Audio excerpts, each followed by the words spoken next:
question of justifying what the world regards as unacceptable should not even arise. That certainly applies to state sponsorship of cross-border terrorism. Nor can hosting Osama bin Laden and attacking a neighboring parliament serve as credentials to sermonize before this council.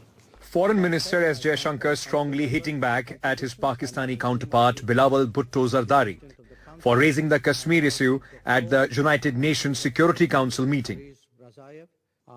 Mr. Jaishankar is in New York to preside over two events on counter-terrorism and reformed multilateralism being held under India's current presidency of the United Nations Security Council.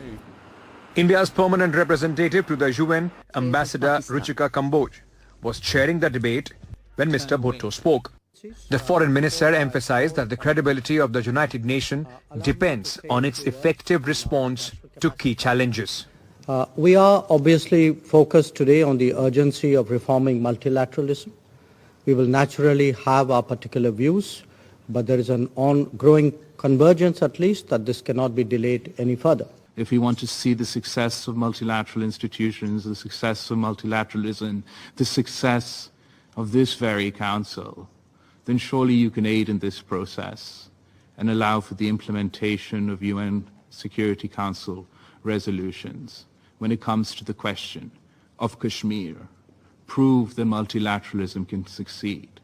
Prove that the United Nations Security Council, under your worthy presidency, can succeed and deliver peace in our region. Mr. Jaishankar's comments came as the United Kingdom and France, both veto-wielding United Nations Security Council members, reiterated their support for a permanent seat for India.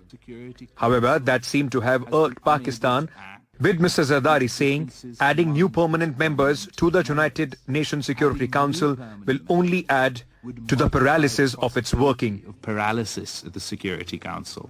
An argument most, barring China, simply don't buy. Bureau Report, NDTV.